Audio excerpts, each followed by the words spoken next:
Hello, Aquarius, and welcome in to your reading for the second half of August. Today, we'll be taking a look at your job and career, love and relationships, and then life path and mission.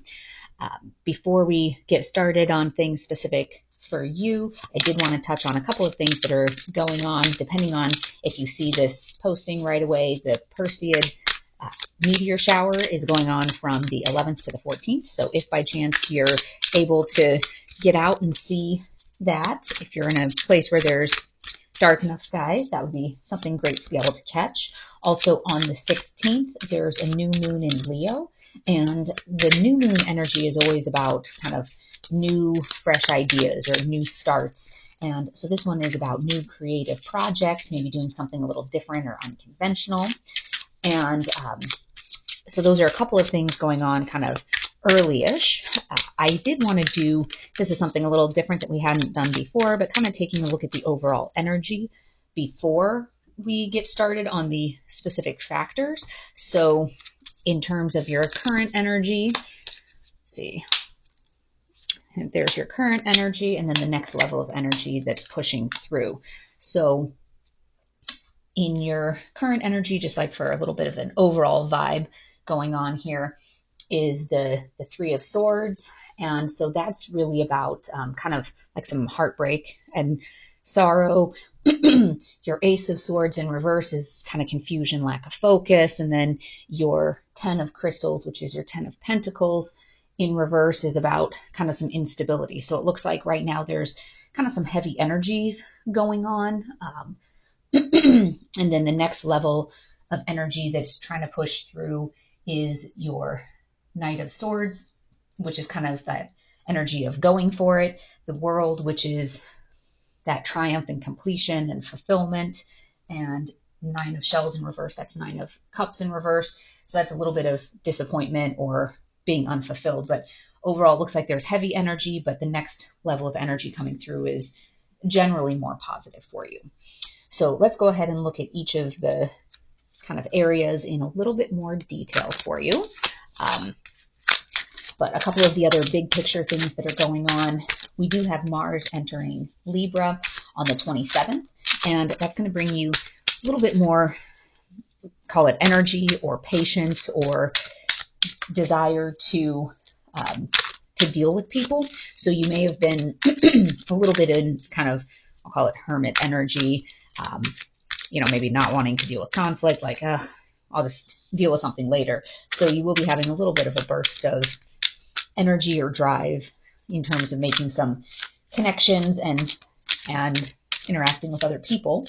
And then also at the end of the month on the 30th, 31st, we have the Supermoon in Pisces. So that's a full moon. It's going to be a blue moon. So that's our second full moon. And it's actually our second supermoon in August. And as a reminder, the full moon energy is about closing out of old cycles.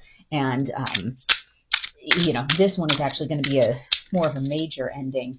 And it's going to be a more emotional time for you, but that means that it's definitely a time that's going to push you towards more meditating and healing, and kind of getting rid of what isn't serving you anymore. So you'll need to have some time to connect with your intuition to see what is it that's not serving you, what is it that needs to be released, and that's some of the energy that's coming in at the end of the month. So let's jump in on your job career standpoint, Aquarius, and see what's going on. In the recent past, we have our Seven of Swords sitting in the Three of Cups in reverse energy right now, and the next layer of energy or the future energy coming in is Queen of Swords in reverse. So with your Seven of Swords, in the recent past, you've kind of been having issues from a work and career standpoint with some lies and some deceptions. Maybe you've encountered some unethical business practices that are going on, or either coworkers have been potentially lying to you, or maybe clients or vendors, people you're dependent upon. So there has been some of that, I'll call it negative, toxic type of energy in the workplace. And that's kind of leaving you in this like reclusive type of energy, like not really knowing who to trust. And so you kind of feel like you're out on your own, like on an island. And that's kind of leading you down this path of bitterness. So if you feel like you've been done wrong in the business world, that's kind of pushing you down more of like a negative spiral type of thinking. So, something to be aware of and to be careful of is Mercury starts its retrograde on the 23rd. So that's coming up, and that's usually a time where people are more irritable. There's more miscommunications, kind of that lack of focus, technology problems, things like that. So be mindful that since it seems to be on this downward slope here from a business career standpoint, especially if you feel like you've been wronged, just making sure you're intentional with your word choices. With the North Node shifting into Aries last month, there is this sense of stand in your truth, be authentic, be bold, kind of that healthy level of selfishness, but make sure that you're not letting this bad experience turn it into arrogance where you're really burning bridges and maybe, going out shooting, so to speak. Try to work on controlling your message so that you can maintain control of whatever situation, even if you're on your way out the door from that job. If you're deciding to separate from it, you want to do it on your own terms and, kind of control that narrative. So in your romance, like love life relationships, your recent past, you have the Knight of Cups in reverse energy, currently sitting in the Eight of Cups in reverse energy, and the next level is the Hierophant in reverse. So you're coming off of this energy of kind of like bad moods and frustrations and disappointments, maybe kind of some abrasiveness in the recent past, and then now you're kind of feeling stuck. You're avoiding change. Some of these actions may have been, or that energy may have been pushing you into a place now where you feel like you need to do something, but you're also feeling stuck. And you don't really want to change things, but you don't really want to deal with them. And it's kind of pushing you into ultimately into this kind of sense of breaking the rules and thinking outside of the box, which is sometimes a good thing. But whatever this situation, it looks like it's evolving into, a little bit more freedom. So that could be a positive thing for you. Venus is still in retrograde until September 3rd, and that very much affects relationships and, kind of examining your beliefs around it, examining how strong is the relationship, kind of identifying where some of the problem points are. So it looks like maybe some of those got triggered, if you've been in a bad mood and kind of disappointment and things like that within the relationship. But one of the other new retrogrades that we're adding to the mix is Uranus in Taurus, and that retrograde is going to happen on the 28th, so right there at the end of the month. And that's about kind of breaking free from some of these stagnant routines and, needing to embrace change and needing to get things moving and have a plan for the future. So that looks like it might be pushing you out of this kind of stuck, blah energy into more of a sense of freedom and, hey, let's think about things a little bit differently and then make a plan and move towards it. So those were the two new retrogrades, Mercury retrograde, Uranus retrograde, but that's on top of Venus, Pluto, Saturn, and Neptune also being in retrograde, and Chiron. So there's a lot of those happening. Let's take a look at your life path and mission. So in the recent past, you have the Star in reverse.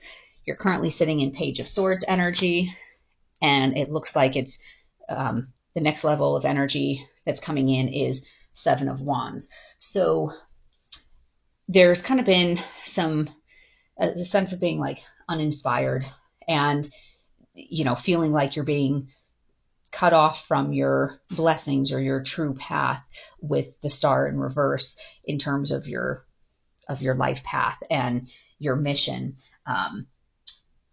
And that was happening in the recent past, which is leaving you with this kind of current state of like curiosity and planning and what is it that you want to do. And that's, again, with Uranus in retrograde, that's about like, let's put our plan together. Let's try to get an idea as to where we're going to go.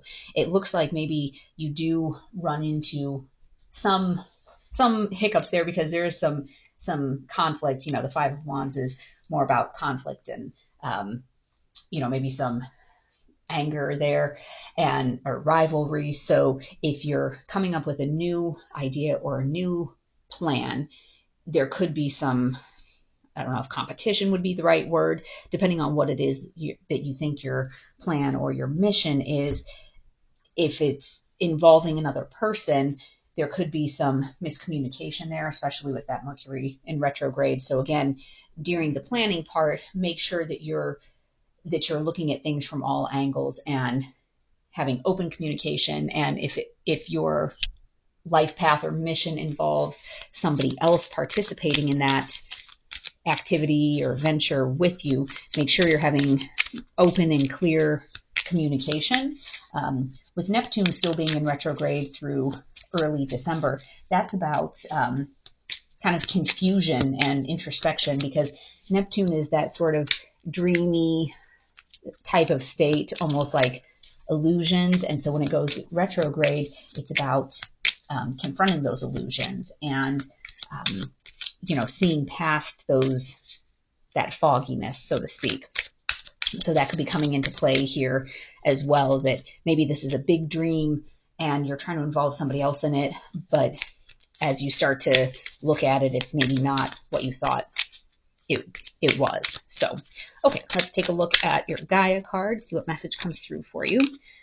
Perception, beyond the veil of illusion. So, like I was saying with Neptune in retrograde, like you're seeing beyond some of the fantasy illusions part of it. So make sure that when you're communicating, especially if you're trying to involve somebody else in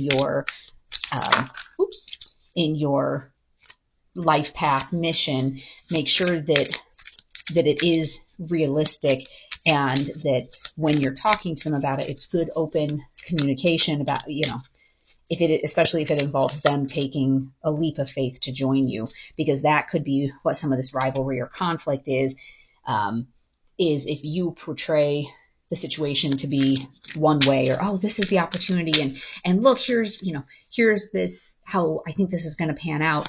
Make sure that you're also being honest with yourself and honest with this other person if you're asking for their buy-in, whether that's energetically, with their time, with their money, because otherwise you could end up in this energy of conflict. All right, let's take a look at your Sacred Creator card and see what's coming through. Cozy up with risk. So some of that, anytime you're going down a new path from a business perspective, or if you're looking at your life path and making some changes, there is risk associated with it. And if you're always playing the super safe route, then, you're probably not going to get as big of rewards as you are hoping for. So you do need to, be comfortable with taking a certain amount of risk, and even from a job perspective, the next energy that's coming in is some criticism or bitterness. So that's something, if you're trying to push it out into a more favorable scenario, there's probably some risks associated with that. All right, let's take a look at what is coming through here. Connect with your soul community. So some of this is a matter of if you're looking to try to find your new path, connecting with other people in your soul tribe, because they can be an incredible source of energy and motivation and enthusiasm and encouragement. So make sure you're connecting with them. If there's people in your life that are always the naysayers of, oh no, well, why would you want to do that? Those people, you want to make sure that that you have the right people in your corner so that you feel like you're being supported on your journey. And it's obviously wonderful to have people that have differing opinions. Sometimes it's helpful to see the other side, that maybe if you have a tendency to rush into things, maybe having somebody that kind of helps balance you, as long as you're not letting the naysayers or the frenemies pull you off your path by constantly having the pessimistic, oh, that's never going to work, oh, that's a bad idea, oh, why would you want to do that? So make sure that you have people that have your back, that want to support you as you look at doing something new, as you look at maybe moving outside of the box. Maybe for you, your relationship is going to be something that's not as traditional, since the Hierophant in reverse is kind of about bucking traditions and breaking the rules and stuff like that. So, finding your soul tribe that sees what you're trying to do and is supportive. So those are the messages that are coming through. I hope this has been helpful for you. And as always, take only what resonates. I will be doing a twin flame reading here shortly, as well as the, is this your person reading? So those are coming out relatively regularly as well. And the daily card pulls too. So if you want to get alerted as to when those new videos post, make sure you hit the notifications button. And I wish you peace and joy along your journey. Until next time, bye-bye.